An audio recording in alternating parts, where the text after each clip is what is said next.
John, I'd like to welcome you down to Queenstown. Thank you very much. Yeah, great to be here. Thank you.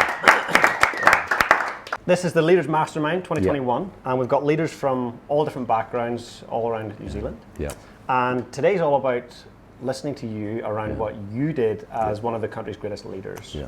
So, John, I'd love to ask you, what is your definition of leadership? Ultimately, it's achieving the outcomes and the vision that you have for whatever you're doing, because leadership could be of a scout pack, or it could be of the country, or it could be of a business organisation or a sporting team, or there are many different forms an organisation or entity can take, including just yourself, leadership of your own life. So I think it's ultimately about what am I trying to achieve and how can I make that possible, and more often than not that just does involve a lot more than one person. And so I think it's a plan for putting together how you're going to motivate people to achieve the outcomes you want and the results you want. Mm-hmm. And in your time as a leader, obviously as PM, but then working now in a lot of boards, you get to rub shoulders with some amazing leaders. Yeah. What would you say are some of the core principles, key principles of leadership? Yeah, I mean, I think the first thing is, they always sort of say, it's a bit like when you take a ship out from harbour, you've got to know where you're going. So I think the first point is, how would you define success, and can you write down what the definition of success is?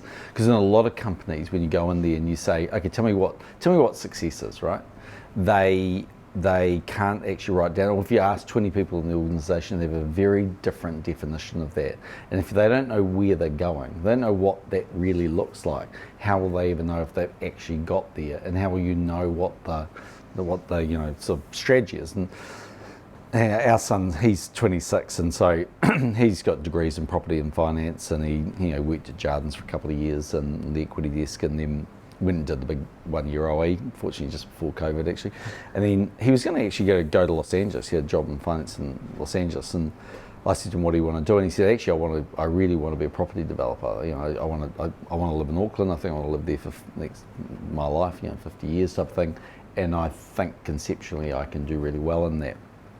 And so I said, okay, well, if you come back, you have to go away and think about what that looks like, and then if you want to, we'll back you, we've got enough resources to make that happen, So anyway, so he came back, and he spent months actually, and came back and said, here's the model of what I want to do and how it's going to work, and it's actually worked out really well. And I said to him, okay, well, you have to set up a little company, and so he did that. It's called MTK Capital, because he's maxed key, so it's all good. And I said to him, what's the vision statement for the company? He just looked at me and went, oh, Jesus, you've been too long in the boardroom. And I said, no, what's the vision statement? He goes, I don't have one. I go, well, when you get one, I'll think about whether we're going to give you some money. And anyway, about a day or two later, he came back, and then we sort of panel beated this thing. And I said to him, the vision statement, well, in the end, the vision statement we broadly agreed on was, we're going to buy and develop houses that we would like to own and other people want to own. And you sort of sit there and you go, okay, well, that's pretty simple. And I go, yeah, it is. But we've looked at about 3 or 4 sites in the last 6 months, and I've said to him, does it meet the vision statement? Do we really want to own that?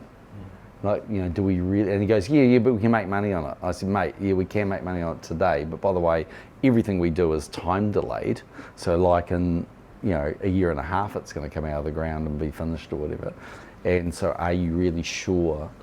And we turned down things that we thought, because they just didn't fit what we wanted. So I think, and for companies, it's easy to sit there and say, well, it's all about profit, but is it really? I mean, it's also in the modern world we live in about the reputation of the organisation and whether it fits with, a whole bunch of things. Do you even have a climate policy? Or, I might not even agree with some of the things, but ultimately, you do have to have a broader view. So I think firstly, it's about where you're going.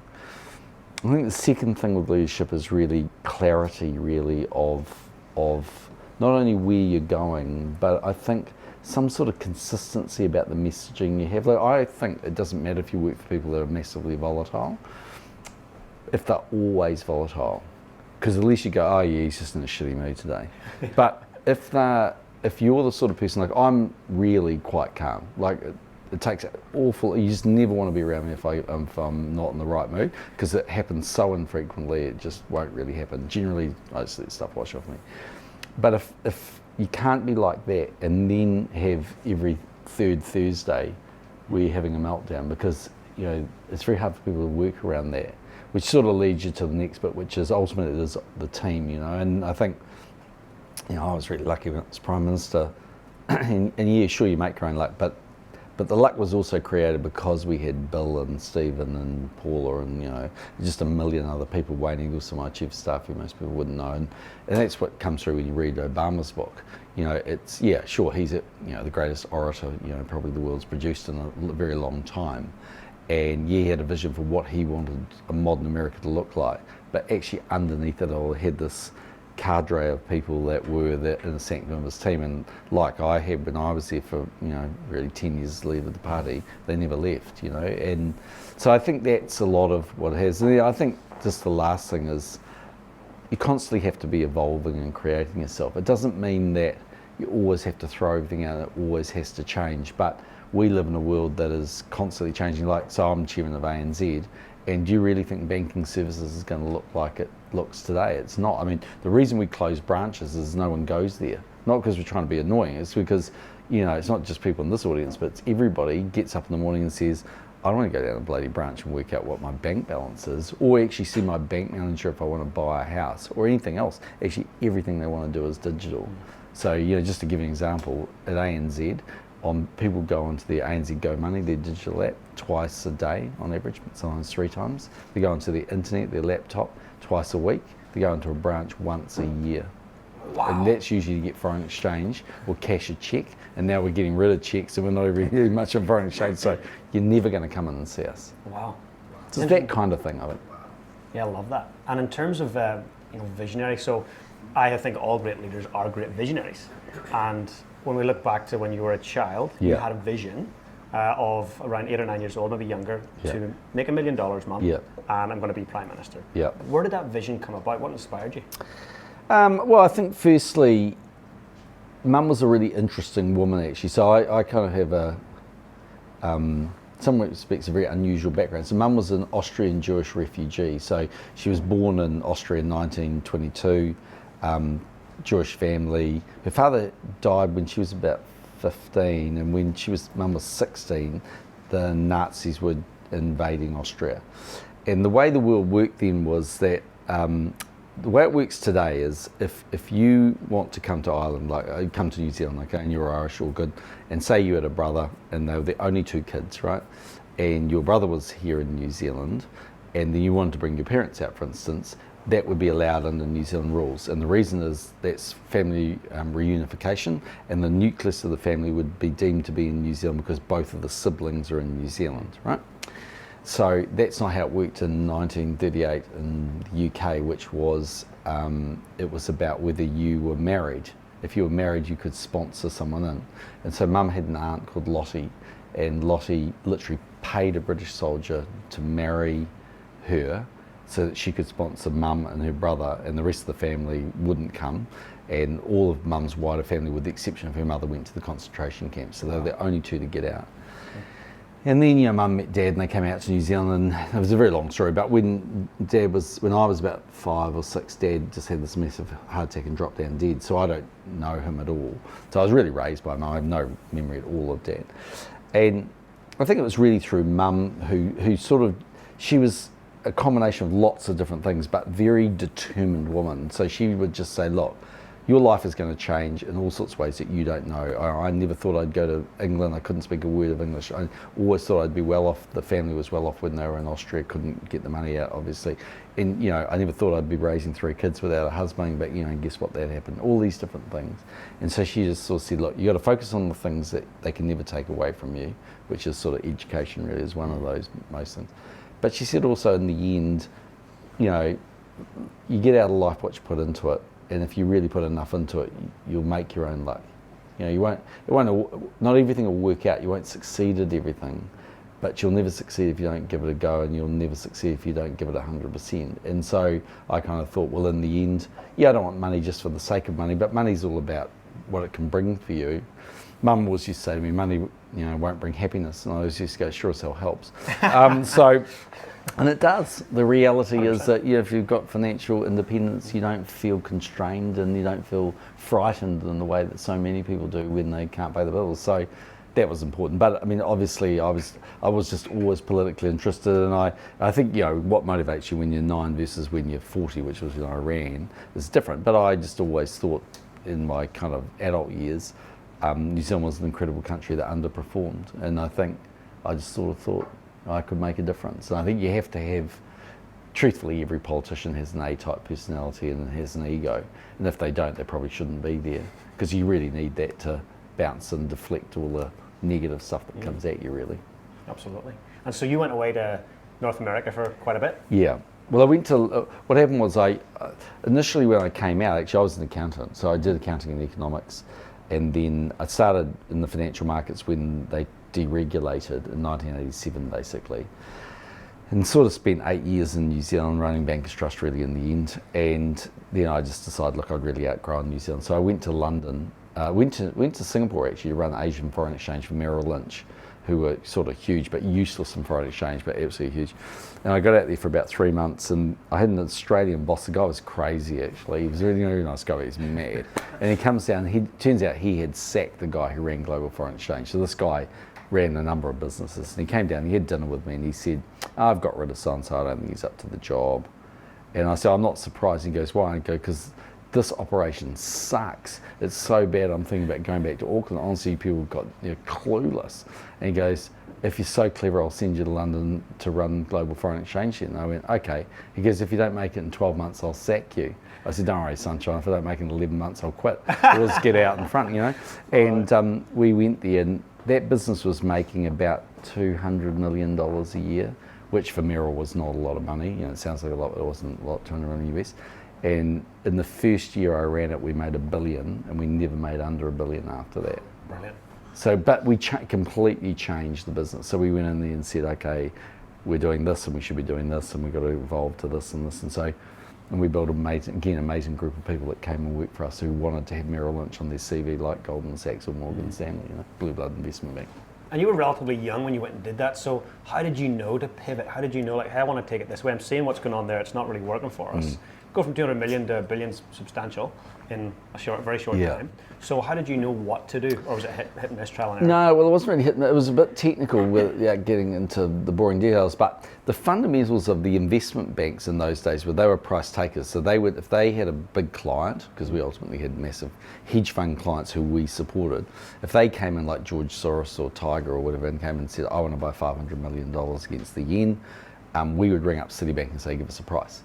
And that doesn't make sense because those clients know you're doing that, and so why don't they just go straight to Citibank? You know, that's the argument. Now, they don't always get the credit and things, so there are some reasons why they come to you, but we got a fraction of their business. So we used to look around, and we were the number one in every product category. Like, we were the biggest hedge fund manager, we were the biggest equity player, and so we were like number 25 in foreign exchange. And so I'd sort of sit there and go, well, it doesn't make sense. We have the best relationship in the world with all these people from Boeing to George Soros, but we don't get their business. And the reason we don't get their business is they don't think we're any good. So to do that, we have to have liquidity. So I went to London. When I first went to London, the first month I was there, I thought, well, we just got to change. We got to make ourselves look like Deutsche Bank or Citibank, and we've got to do that. And so I went out for lunch with the guy called Lloyd Blankfein, who ran Goldman Sachs. Lloyd, you know, some people think I've done all right. Geez, Lloyd's really, if the definition is making billions, then Lloyd's done bloody well. So he was the managing partner of Goldman, you know, right through the GFC and everything else. Amazing guy, Lloyd Blankfein. And I had lunch with him and I said, we're going to go into bank and you should come with us. And he said, I'm not coming with you. And I said, well, why not? And he said, because we don't need to. And I said, of course you need to. You know, work out what's happening. You guys are taking all this risk. You can't get out of things. You know, captured by these people. We're going to kill them, and you know we're going to take these guys apart. We are their customers, and when we're not there, we're going to dominate. And he said, oh, I don't know. I said, oh, don't be such a scaredy cat, for God's sake. Anyway, worked on for about a month, and eventually said, okay, if you go, I'll go. Wow. And Morgan Stanley came with us, and within about 2 years, we were dominating the world rankings, and it was pretty logical. And so we went to being we went from 25 to I think number 4 in the world in FX. Incredible. And just huge volume. So it was a bit like, we could work out what to do. I mean, I'd love to tell you we were rocket science, but it was a bit like when I became Prime Minister. I mean, I came PM in 08. It was pretty bloody obvious that China was going to be the biggest economy in the world. You didn't have to be that smart to say, if we have a good economic relationship with them, we can underpin a lot of jobs and make a lot of money. So I went 8 times when I was Prime Minister, and we had a great relationship with them, and and it was part of what got us through the GFC. Amazing. I've always looked at you as someone who takes a common sense approach.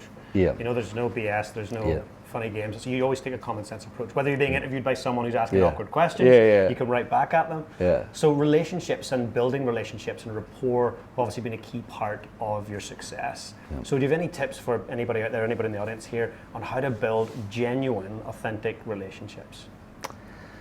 Well, I think the first thing is that it's like a marriage, you have to work on it. It's lovely to assume that it's all going to be perfect and it's all going to work out all the time. But like any relationship, it goes through varying different stages of development.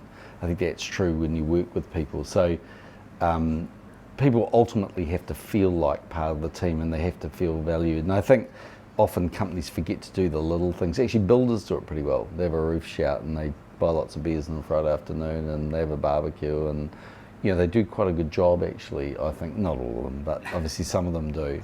And I think companies often lose sight of that, And I think one thing is just having a sense of it. And in fact, I was saying to Carolyn when she picked me up at the airport that, and this is not something I've said to Max, but he's obviously been around me so much because when you're in the political world, you live like this. But he has a bunch of different gangs of builders that work for him. And he's got about 5 or 6 sites that are on the go at the moment. And he wanted to show me one of them yesterday because we were just working on something. So I said, let's go and have a look. So we went out and it was all good. So we wander in and there must have been about 8 or 9 guys on the site. And he went over to every one of them. And I've never told him to do this. He just went over and he went, hi Billy, hi Judas, hi thing, blah, blah. There were 2 of them, the guys I didn't know, he introduced me to them. He said, why is that over there? What's happening here? What was the problem here? Have you sorted this out? Is there anything else you need? And when we left, he went round and said to all of them, have a nice weekend. Hope you're all good. So it's just little things that sometimes we sort of forget. And like there's quite a I think it's true, but years ago, and if you look at management sort of studies that we saw, if someone comes in to resign to you and you talk them out of leaving, I think something like 3/4 of them leave within 12 months, even when they say yes and stay, because there's if you get to the point where you're walking in to resign, there's something going on that means you're not sure. And you often get talked out of it, but then you actually realise in the end, when you wake up a few days later, I think it's a bit like being in a relationship that's not working and the girlfriend starts crying and then you say, okay, I didn't really mean it. It usually doesn't last. Totally. So I think that's one really important thing. I think in the end also, I always reckon you've just got to get the best people. I just don't compromise, and I always trust my instincts. I always say to Max, mate, trust your instincts. Whatever it's the only advice I gave Bill English when I retired and he became Prime Minister. I said, whatever you think, trust your instincts. And there are people in my life I've met where I've just thought, I don't trust that. And I can't tell you what's wrong, and maybe I'll get it wrong sometimes and miss an opportunity, but I'd rather miss an opportunity than go against my instincts, because this is the problem. As soon as you go against your instincts and something goes wrong, you start second guessing yourself and you never really believe in it. And if you look at you've got Sam Whitelock around, go and ask Richie McCord and those guys, most of what they did actually was training the All Blacks to get themselves in a position of what it would feel like if they were leading by 1 point or down by 1 point with 10 minutes to go in a World Cup final, which by the way is what happened in 2011. Yep. And he said to me after that game, he said, I kind of enjoyed it. And I said, seriously? He goes, no, I trained for so long to get myself in that mental space, but when I was there, I kind of liked it. And I think it's a bit like people that, it's a funny thing when you're in a highly pressured environment. I think it'd be like that for a lot of sports people. Part of it is that sheer fear of running out and, oh God, what happens if it all goes wrong? But then part of it is you feed off that and you love it, So I think you've really got, whatever you do, you have to have the best people that you back. And hopefully they'll work out. And if they don't, you got to change it. I love that. And so when you go back into Prime Minister mode and you're dealing with some major crisis, because I think back to what you were dealing with, you walked into a GFC and then the Christchurch earthquake. Yeah. So when you're managing crisis, which all the guys in the audience here are managing crisis weekly with different business things and personal things, What's your approach to managing crisis? So when emotions are high and you're feeling it, heart rate's rising, the pressure's on, you've got to make a decision. Do you have a process you go through to make that decision? I don't know if I have a process, but I have a way I know that I deal with it. I mean, it's not as probably almost as sophisticated as saying it'll be this and this and this. I mean, it just happens. But well, one of the things is I do think actually on balance, if you can be calm, that's really important, because I just wonder, how good a decision are you really going to make if you're yelling and screaming?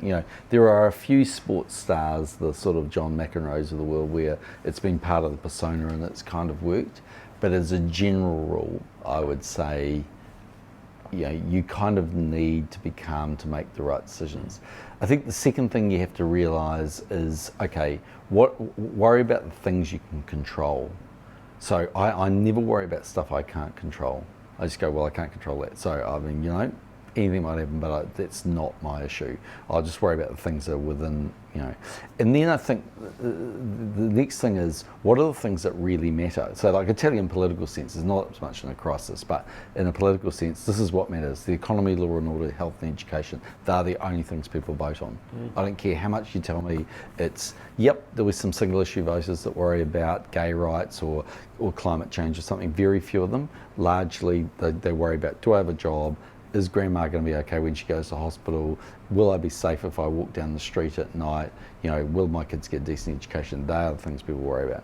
And so companies, I find, spend, and I'm involved in one company at the moment, and I was really giving the CEO hell the other day, because I said, you mate are spending way too much time on shit that doesn't matter and way too little time on the stuff that does matter. So I'll tell you what does matter, and I'll tell you the stuff to stop doing. And if you don't do it, I'm going to change you. Because you've got no focus. And so I think you've got to have that kind of determination to say, what is the stuff that really, really matters? And the last thing I just say is you really need to be flexible and dexterous. And, because one thing that happens in a crisis, certainly when you're Prime Minister, is you would think they have perfect information, and they don't. Like I see Jacinda getting up half time on this COVID-19 stuff, and sometimes she can't answer the question and people are yelling and screaming. But I kind of think, I kind of know why she can't answer the question, because they haven't told her the answer. Like, they just don't know. They don't know what's happening. And actually in a modern world where the media are everywhere, they're ubiquitous, and everyone has a mobile phone, they're all filming things and blah, blah, blah. It's happening faster than the officials can cope with. But I think what happens is, in the end you have to make a decision, and you have to back that decision, whatever that is. And I reckon you back it till you're not backing it. And then if you have to change, you change. But if the decision that I'm doing X, Y, Z, we went into Christchurch, and we realised very quickly, look, there were 10,000 businesses that couldn't get into town. We couldn't get into their offices. There were 60,000 people that were employed by them. There's no way they were going to pay the wages, and if they're under 20 employees, at least they didn't have business continuity insurance. So we just sat there between Jerry, Brownlee, Bill and myself and Stephen Joyce, and we just said, okay, we're just going to pay everybody for 12 weeks and we're going to pay them this amount of money. And the officials Treasury just looked at us and said, you've got to be joking. We've got to go through this process and that process, and we'll tell you what, you've got to be joking.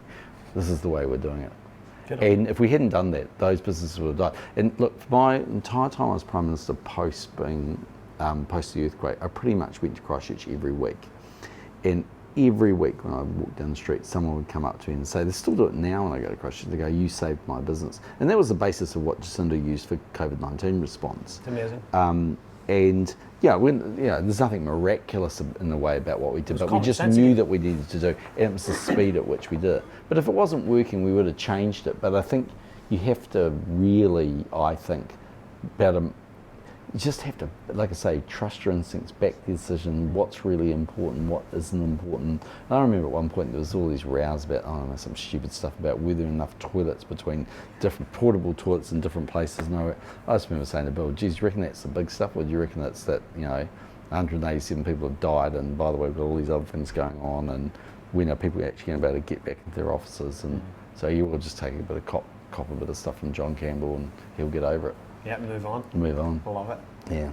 And so it's interesting when you talk about the CEO that you gave a bit of flack this week. You said, get the focus narrowed and focus on what matters. So that board role essentially is a little bit like a coaching role or a mentorship role. Yeah, I think it's an interesting thing being on the board. I think at one level you're not there to be at war with the CEO. Yeah. But equally, on the other side of the coin, you are there to provide a bit of contestable opinion, and you are there to probably provide a bit of wisdom, I think, really. I mean, that's really the argument, I think. So you want them to be able to bounce stuff off you, but equally, you do want to say, hey, is that really right? And, I'll just give you an banking example. There's different CEOs, so don't take it wrong, because it wasn't the CEO, but at ANZ, our CEO is great, Antonia Watson, I appointed her, she's fantastic. But ASB about 2 or 3 weeks ago came out with this product, and believe it or not, it's a floating exchange rate, which doesn't float. So it's a 1.79% exchange rate if you do a new build development, and it's for 3 years. So it's not actually a floating exchange rate, but that's the theory. And I said to Antonia the other day, what do you reckon about that? She said it was really clever. And she said, well, it was really clever and we hadn't really thought about it. And I said, well, we should have. Like someone there should have, eh? Mm. Yeah, it doesn't really matter, but when we're the biggest, but if you want to stay the biggest, this is our problem. We're the biggest in every product category. We're 1 in 3 home loans, 1 in 2 New Zealanders have a relationship with us. And the problem is, it's easy to get all those big numbers and stats. Our balance sheet's 140 billion, blah, blah, blah. And you get deluded by all that stuff, and it's the boiling frog syndrome. You wake up one day and you go, geez, where'd my market go? And the answer is some fintech took it off me. And so we have to be dexterous and clever, and if we're not coming up with that really clever idea, we have to be intellectually honest with ourselves to ask ourselves why not. Now, we do lots of clever things. I'm just saying, and there's no point in being ridiculously hard on ourselves. It's not like we've got to lock up on every bright idea, but I really try and encourage our guys that you just got to constantly we've got to be the internal competitor. We've got to constantly ask ourselves, what are those people going to do? Because if you go to an offsite for ASB, BNZ, Kiwi Bank, what do you reckon they write on the board? I'll tell you what they write on the board, ANZ, because we have the biggest market share in every category, so why wouldn't you go after us? Because you shoot where the ducks are. So. Shoot with the ducks are, I love that. Yeah. That's a goodie. It's interesting, so you do a lot of work in Palo Alto. Yeah. And Silicon Valley, yeah. See how they operate as companies. Yeah. And often their biggest challenge is execution of what they're currently doing, and innovation of what they need to be doing. Yeah. So do you see anything that they do in their companies that you can bring back in New Zealand companies, like, hey guys, we can execute on what we need to do, but here's how we innovate and balance that? Yeah, so one thing in Silicon Valley is you just assume everyone succeeds and everything's Facebook and Google and WhatsApp, and there's a guy actually I'm on Palo Alto Networks board. We're the largest cybersecurity company in the world. And there's a guy on that board called Jim Getz. And Jim is to, basically VC money in Silicon Valley, what, Nadal is to tennis, or, Maradona is to football, or, he is as good as it gets. So he was the managing partner at Sequoia, and he's just sort of really retiring, really. He's 53 or something. So he did WhatsApp, Facebook, Zoom, Google. He did everything. He's done everything. Like, he's got to be worth so many billions. It's not funny. Like many billions. And when you talk to him, he goes, yeah, okay, but we have a portfolio, and I can name hundreds that have gone wrong. But he's got a lot of big calls, right? So part of it is he just looks for these people. He really backs people, and often with an idea that he can kind of see is going to be there. So Zoom wasn't the first to video messaging, was it? I mean, Skype was. Yep. And actually Google wasn't the first search engine.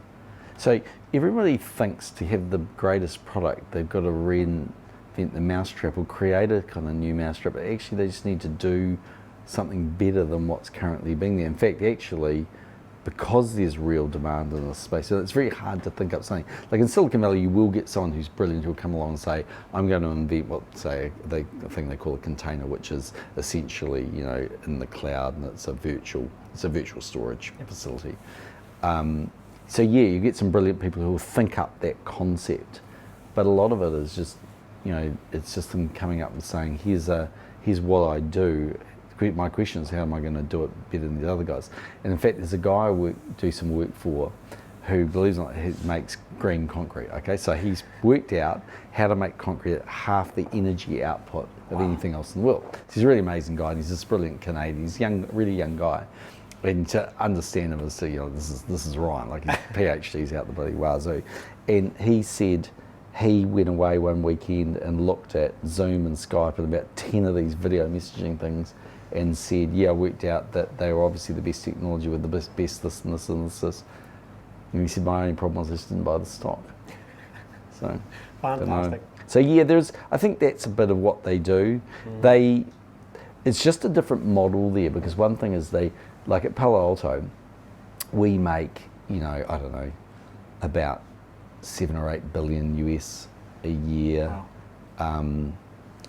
And we're a $36 billion company, but I suspect we're going to be a lot more. I mean, just, total market's going crazy as people ultimately move off to the cloud and all that sort of stuff. And I said to the CEO one day, when do you reckon we'll pay a dividend? And he just looked at me like I was a Martian. He said, well, Google don't pay one, so. I love it. And he came from Google. He was the number 4 guy at Google. So, so their world is very different. Whereas if you look at ANZ, we are traditional defensive banking stock. We're a dividend stock. People don't buy us for growth, really. They'll argue they do, but they actually buy us for a dividend. And if you don't pay the dividend, they're not happy. That's excellent. Now, so going back to everything that you've done, so the banking, all the travel, being a dad, being a partner, being a prime minister, it's a lot to take on as a human and a lot to compartmentalize. So is there anything you've done when the stakes were high, you're juggling a lot, to just balance your well-being, balance your mindset, to make sure you could just show up, be a great dad, show up, be an amazing prime minister? Any habits that you did? Yeah, I think the first thing is you've got to have every human being needs a little bit of me time. So largely when I was prime minister, I'd sort of get up at 5:30. I mean, the great thing when you live with police, 24/7 is that they're all young and fit. So we'd run down to the gym, we'd do boxing. Well, what that really means is they'd hold up pads and I could hit them if I felt like it. And occasionally I did, just to see whether they were awake. And then sort of run back, and we might do 40 minutes. There's nothing great, but and that was really where golf came along. Obviously I couldn't go and play all the time because that's just not practical when you're prime minister. But I'd go to the range for 40 minutes, or I'd do something. And so firstly, I think everybody needs a little bit of that, just something to clear the mind and to feel like you're just doing something, because you do so much, in the nicest possible way I mean this, you do so much, everything's about stuff for everybody else, and that can be the family, it can be constituents, it can be whatever. You just got to do a little bit of something where you say, this is kind of what I do. And that's why I'm learning to fly the helicopter at the moment. I'm not really doing it because I'm going to fly myself all the time, although I probably will fly quite a bit, but I'll probably take a safety pilot with me most of the time. But I just like the mental concept of it, like you feel wrecked after an hour, like you're really, and it's just the challenge, I think, of just doing something that's about, I'm just interested and I like it, I think the second thing is that whatever you're doing, you got to do that. And the single biggest thing, like if you have kids, pick up if you're having dinner with the kids, get rid of your mobile phone. So I think you really do have to say, look, it is so much better to put your phone down, concentrate on what you're doing, have quality time, than kind of pretend that you are listening when you're really not, and you're playing on your phone and you're looking at some email and you're focused on something else. Now, look, the reality is that you can have a lot going on and you can't completely switch your mind off. Reality is you'll always think about other things that are going on. But I think, especially when it comes to kids, but also partners, it's massively important that you give them that time and that attention. And if you look at it in a political sense, I got to meet and have lunch a couple of times with Bill Clinton, and he's from the other side of the political fence to me and all that sort of stuff, although he should balance the books in America, which very few people have done. And they always say about Clinton, he's one of these guys that you feel like you're the only person in the room when you're there. and I hate to buy into the sort of cliches because it feels like you're just parroting what everyone wants you to say, but it really is true. It's unbelievable. Like, he just has this capacity to, I don't know, just to make you feel as though he's solely focused on what you're saying and what you're doing. I mean, he's quite a brilliant guy. I mean, he's got a few issues, but yeah. But I remember I went to this Clinton Global Initiative thing at one point. I was PM, and we just announced that we were turning the Kumedix into an ocean sanctuary, and he was always quite keen on the Kumedix anyway. So to be fair, he knew a bit about it, but we were slightly late because we had met this thing, and it was like hundreds of times. And he had Matt Damon was on the stage with him, and he had all these hundreds of people, and he was doing a bit of an intro, and we came in, and they had these seats near the front for us. And I just wanted to go and listen to him, so I told my guys, just carve out some time, I want to go and, see Bill speak. So we went down there, and as we were walking, he went, ladies and gentlemen, this is, John Key's coming in the audience, Prime Minister of New Zealand. And then he just gave this 5-minute dissertation about the Kumedix and about their importance in the world and the things that New Zealand were doing and about me. And it was like, it was, if you'd had days of warning and things and lots of briefing notes, you could say, okay, I get it. But this guy hadn't done that. And he was just curious. He was curious about people. And so, it's a challenge, I think, to not always dominate the conversation, but be engaged in the conversation. So it's a happy medium somewhere along the line. Yeah, absolutely. Not one that we and politicians always get right. But I think there's a bit of that stuff. Because I think one of the things is, I always said to people, I came into politics, as Steffi and Max's dad and as Brona's husband, and I intend to leave like that. And I did. And I think if you go to Parliament with a bad marriage, it'll never last. If you go there with a good marriage, it will. But anything, it doesn't matter whether it's Parliament or whether you're running a business, whether you're doing something else, there are just pressures in there. And just because it doesn't work doesn't mean you're a failure. I mean, the simple facts of life are the divorce rate runs around almost most countries in the Western world at 40 or 50%. It is what it is. But I do think that if you really want to make it work, you really do have to say, what am I prepared to put into that? Because it won't just be enough that you've got money, because there's been a lot of very high profile people who have got divorced recently who have hundreds of billions of dollars, and that hasn't saved them either. So it's not just about money, it's much more than that, I think. And with your kids, I mean, ultimately, I don't know, we've been pretty lucky, we have a great relationship with our kids. It doesn't mean we don't have disagreements or tell them off when they're younger, I suppose, but in the end, they're an important part of our lives. And talking about your kids, I've got a young 5-year-old, little Finn, and certainly the day that he came along, my whole perspective of the world changed. So, how do you want to be remembered as a dad? Yeah, I think someone that they could rely on and was there for them in the things that really mattered, and that. Funnily enough, I mean, when Max was playing baseball and rugby and football, less Steffi because she was slightly interested in netball and vaguely that was it, wasn't necessarily in sport, but for her it was other things. I used to say to my guys at work, as Prime Minister, I'd say, Max's rugby is from 10 to 11. So take my diary out from 10 to 11. Now, obviously, there's some days you're overseas, or there's days where it's the National Party annual conference, in which case there is no getting out from 10 to 11. I mean, it is what it is. But generally I'd say, they want me to open that building, or they want me to go to this thing, or they want me to do something, that's all cool. Let's do it from 6 a.m. in the morning till 9:30, or let's do it from 11:30 to whatever, but we're not doing it from 10 to 11. And sometimes they'd come in and they'd try and say, but this person really wants to see you there. And I go, you know what that person does, but they're really going to see me also at 11:30. And 99.9% of the time they did. I went to more of Max's rugby games than lots of other parents did. And I was Prime Minister.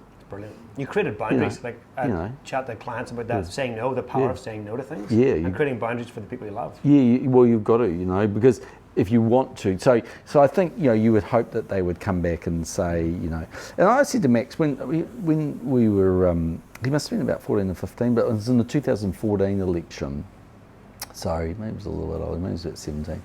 we were just driving along one afternoon. It was like a Sunday afternoon, and all the stuff had done, because election campaigns are weird. They're lower workload than normal time when you're Prime Minister, because everything's geared around the 6 o'clock news. So you do all this campaigning in the morning, you make some announcement, you do these things, you shake hands and kiss babies, and then by about 3 o'clock it's all over because the journalists have got everything they want, and that's the end of it.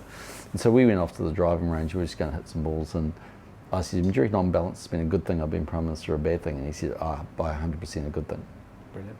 And so, I think, so yeah, I think that's what you want to be remembered. I think you also want to be remembered more than that, because look, we go to lots of things and gazillions of people come up and take photos and do stuff and all that sort of stuff, but to them I'm their dad, and that has good and bad. They also see probably a side of me that other people don't see, and like any parent, we're going to tell them off, or we're going to have bad days, or we're going to have good days, we're going to have lots of fun things, and I remember when Max was playing around first, he was really the first. It was more him than Steffi, because she was in France at AFS, but I remember when he started playing around in social media, because we were really the first family that had that, and because prior to me was Helen, she didn't have kids, and then prior to that there wasn't any social media. And I remember a couple of times my office came in and said, oh yeah, Max is always getting himself in trouble on social media because he always posts some bloody inappropriate thing. And so I'd ring him up and go, oh, kind of do realise it would be kind of cool if you didn't do that. And in the end he'd say, well look, yeah, I get it. I shouldn't have done that one. I go, yeah, no shit, Sherlock. And but then he'd sort of say, eventually he would say to me, look, you chose to be Prime Minister. Every one of my mates is on social media. Are you really telling me I shouldn't be? And I said, well, probably not.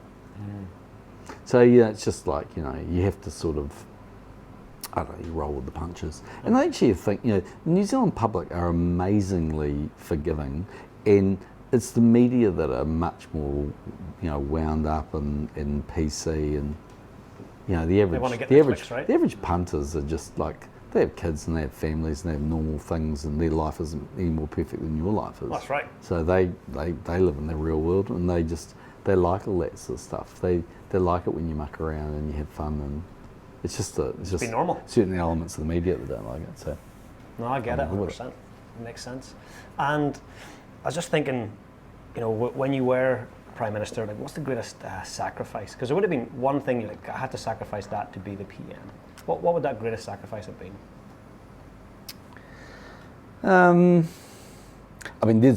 This isn't the greatest sacrifice, but there is an argument financially. Had come from Merrill Lynch, and making a pretty big seven-figure salary. To obviously you make nothing, in effect, really. So. There's and it's that point in your life, from 40 to 55 is probably a big income earning period for a lot of people in their lives. Yep. So there was certainly that was a sacrifice in that, I didn't need it, so it was all fine. I'm not going to try to claim I'm a martyr. I'm just sort of saying, practically you can make that case. Look, I think the biggest sacrifice you really make is that you can't be Prime Minister a bit of the time. It really is. 365 days of the year. Outside of the holidays, and even the holidays, ultimately, it's still fun. And I was just reading Obama's book at the moment. He just says that he's talking about he goes home for dinner, which is nice because it's 1 minute commute. Because by the way, it's right by the White House. But he said, they'd have dinner and then he'd go down to the treaty room, and by the time he went to bed at night, Michelle was asleep, and so you're there, but you kind of you give up a lot of time. But then I kind of sort of think, life's for living, and you only get one shot at it, and that's why I often say to people, I say, do you reckon when they're lowering the bloody box into the ground, you'll sit back and think, I shouldn't have bought that, or I shouldn't have done that, or I shouldn't have had that experience? I'm going to die, honestly, unless I'm crashing in the back of a car at 100 miles an hour, smash the helicopter into the ground, I'm going to die happy. I really am, because I'm going to look back and think, shit, I did all the things I wanted to do. I gave it a go, What a life. And people shouldn't feel sad. They should feel happy for me that I did the things I wanted to do. I'm not saying I got everything right, but I just didn't want to die wondering, and I'm not going to. And that's in lots of different things, you know. And I just kind of think, you know, I always used to say to our caucus, this is what happens in politics. People really, it's actually really hard to become an MP. You wouldn't think it is, but trust me, you got to win the selection, you got to go through all these things. So you walk over broken coals to get there. So the normal standard procedure is that someone comes to Parliament, they fight like cat and dog to get there. As soon as they get in Parliament, they moan and bitch and complain the whole time they're there, and when they leave, they try and come back. And I used to go, you are losing the plot. You should fight like cat and dog to get there, really enjoy it when you're there, and when you leave, never come back. Yeah. And like, enjoy what you're doing, you know, like, it's really easy to wake up every day and go, oh, this is wrong or that's wrong or whatever, but is it really? I mean, compared to, and it's not about being silly, it's not about saying, well, our life is so much better than someone who lives in Palestine. Yeah, it is, but you know, that's not the reference point. Or it's like a lot of people that have life experiences where, you know, they'll get cancer or they'll get something and they survive it. They have a completely different perspective on life. But the benchmark of everything can't be, oh, well, the alternative would be I have terminal cancer in 3 weeks to live. Because that's not a realistic benchmark. That's like saying, if you told me I've got terminal cancer, I've got 3 weeks to live, I probably wouldn't sweat anything either, other than the fact that I've only got 3 weeks to live, because by definition, nothing else really matters then. But that's not the real world. We live in the real world where someone takes your parking spot, that annoys me. Or, you know, whatever, you know, that sort of stuff. So that's the real world we live in. So but I do think that for the most part, you should try and enjoy it, because even if you don't, the days are just going to take as long, and what's the point, you know? And if you don't really enjoy it, try and find something that you do. It's a beautiful way to look at it, John. I love it. Yeah. And what gets you out of bed in the morning now? Because obviously as Prime Minister you had a major reason, you had a country to get out of bed for. Yeah. What gets you out of bed now? What fires you up? Things that I'm really interested in. So, you know, if it's work stuff. I actually started when I first came out, I thought I would just do really big marquee companies. And, you know, I was going to be ANZ Group Chairman and Air New Zealand's Chairman and a few other bits and pieces. What really surprised me actually was more the international offers I got, which were fantastic and so much better than I ever thought they would be, but anyway, they turned out to be that, and they continue to be like that. But actually, I've sort of somewhat changed my mind actually now. I actually turned down being ANZ Group's Chairman, and you know, well, Winston came along, so I was never going to be Air New Zealand's Chairman, funny that. But I actually quite like being around things that they might actually be quite big companies, but they're doing things that are really interesting, and I've got to feel like I'm adding value to them. So there's got to be a reason why I can do something that, you know, that they value. So I'm not so much interested, if I'm really honest, in, you know, reading, you know, endless board papers which just, you know, and correcting the minutes. I find that a bit dull. I'd actually rather go along and do something where someone says, you know, I got something out of that, that was good, you know. And so so on a work front, it's those kind of things where I go away and I go, you know, like I made a bit of a contribution, or I did something, or I really enjoyed what I was doing, it was fascinating, it was interesting, you know. That's why I do a bit of stuff in Silicon Valley, because there's so many of these companies that are like doing amazing things, and they're really cool to sort of be around.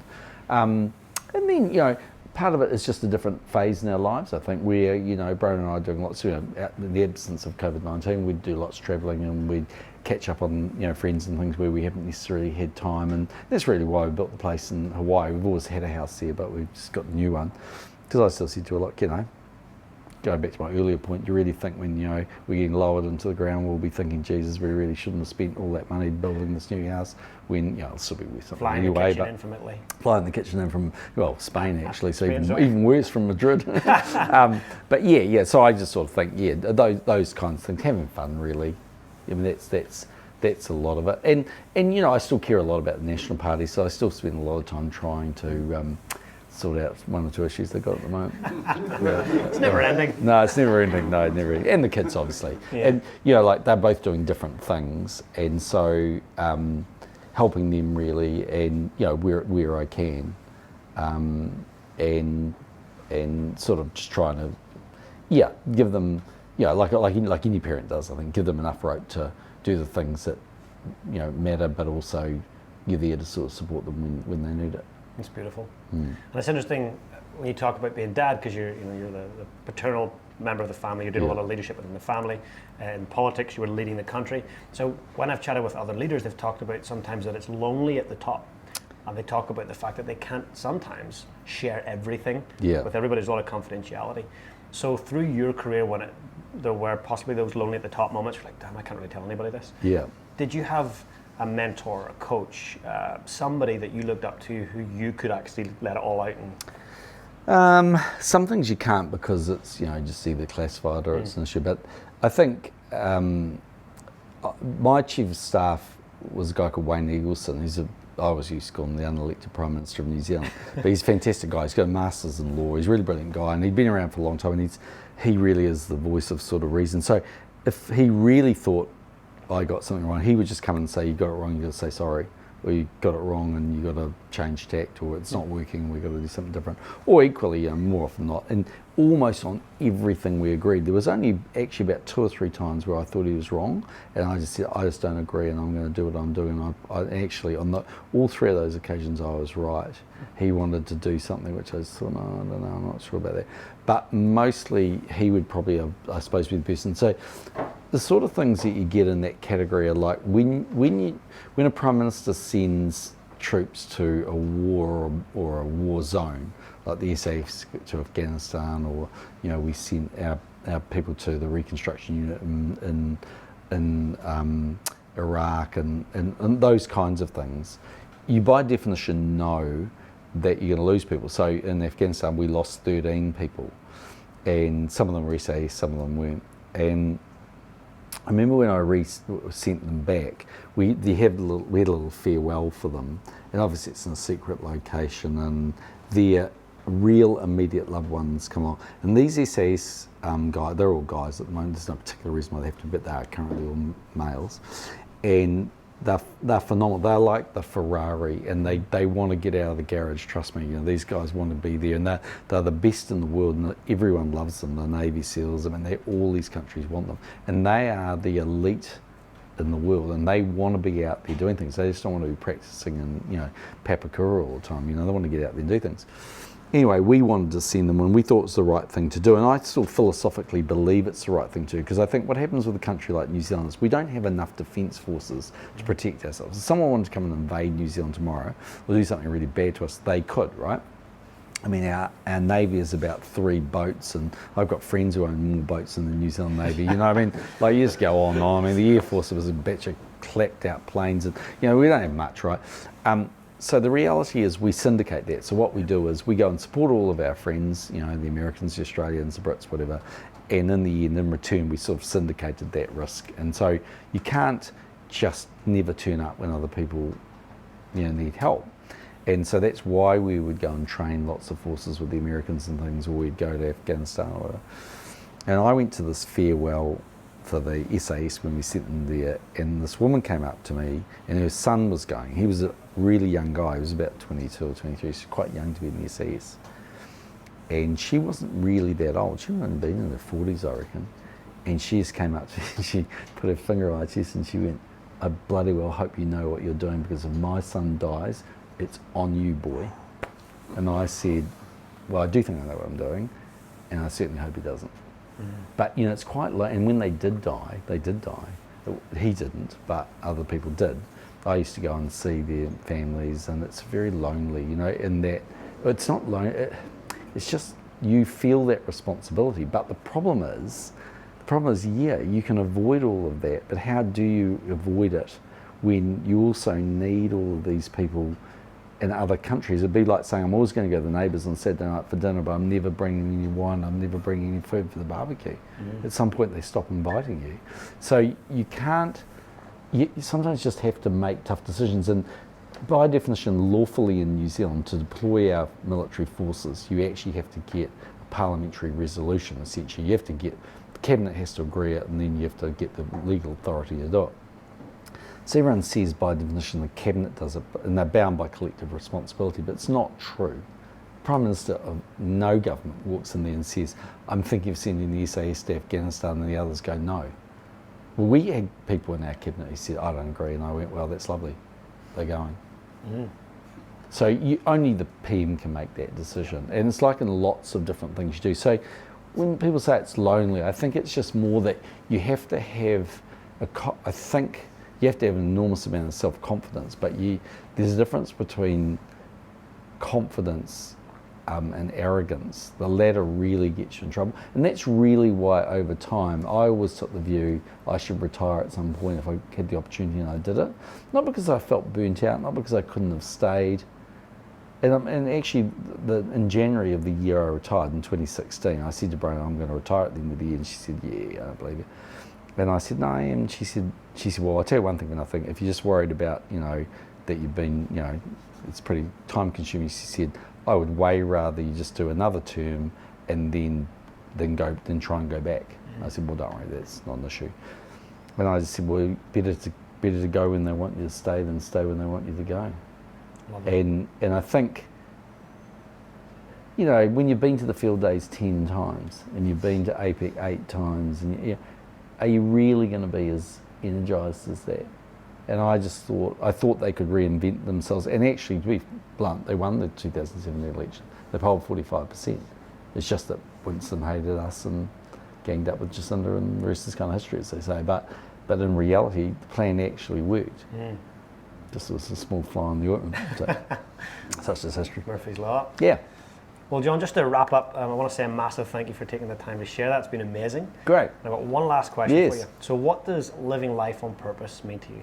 Living life on purpose. I think it's ultimately feeling satisfied internally about how things have played out. Mm. I mean, it doesn't mean that it's always going to be perfect, or it's always going to be right, or the putt you just made's going in the hole, or that, whatever it is that you're doing. But I think you've got to have a reason for doing the things you do. And you know what I reckon happens in life? I reckon most people don't take the opportunities they could take. And you know why? They're not scared of failing themselves, actually, despite what you might think. They're scared of what they think other people will think of them failing. So they themselves can live with the fact that their art isn't the most amazing in the world, or they're actually not the best tennis player in the world, they're not this or they're not that, but they're scared that other people will think badly of them. And that's actually the problem when you're in public life. Everything's public by definition. So every mistake you make, every decision you make, every nuance that you utter is public. But you see, I kind of think having a purpose is having enough courage to say, well, I actually believe in what I'm doing, and I'm gonna do that. And otherwise, you're kind of meandering around, and you're scared of your own shadow. And I've just never wanted to live my life like that. I just sort of thought, I have a view on what I think is right, and I'm going to do it. And we've done lots of things in our lives, some good and bad, but they've been decisions that we've made. They've said they're really deliberate. There's a reason for them, and I don't care whether they're what everybody else thinks. Sometimes it's just defined by the fact that we're public figures. Like I always say to Max, our test isn't just profitability. Our test is, can we pass the front page of the Herald test? Does it live up to what we say it is? And he's quite tough on his builders. Like he'll say, I don't care whether you could get away with that. You're going to do it like this, and it's going to be right like this. And I remember years ago, it's a bit of a different story, but if you got 1 second, we built a house one time, and our builder went broke, actually, as it turned out. We didn't know that until the very, very end. Anyway, he had failed to pay the guy that did the pool and another guy, and we didn't even really know that.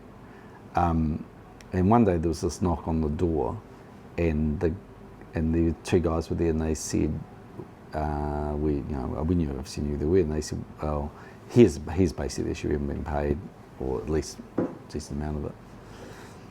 And they said, you don't have to pay us, because you've already paid us, but we're just letting you know.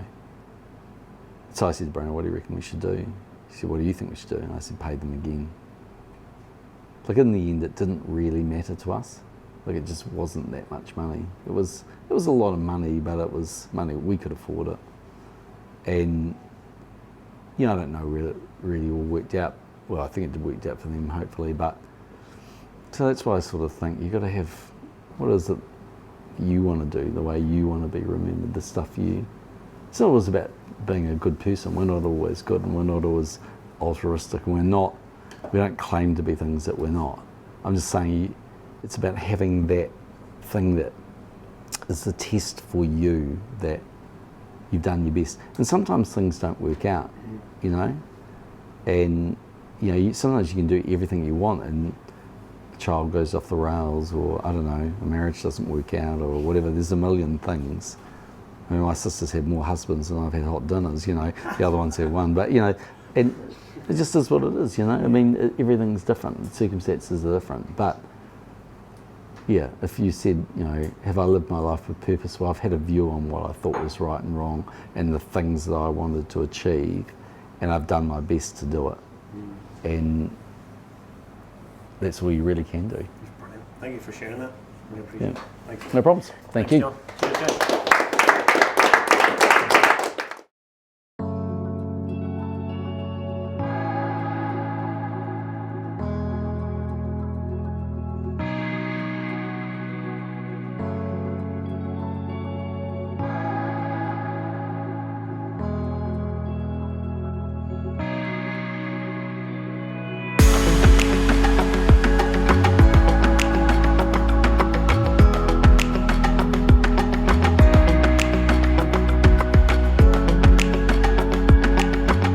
Mastermind is a place where people can come and learn from other great leaders, and it's very diverse, so they come from so many different backgrounds. People that are in tech, people that are in finance, startups.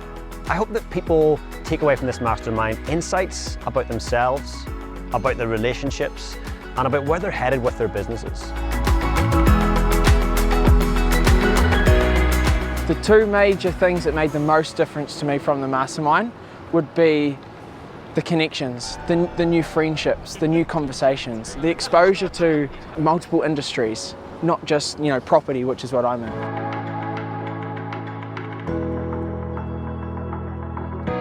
I would describe this event to my friends as absolutely phenomenal, and it's something that you need to do. If you want to be truly the best version of yourself that you want to be, that you could be, you've got to associate with like-minded people. You've got to associate with people that bring the best out in you. And these events are crucial in life to be able to do that.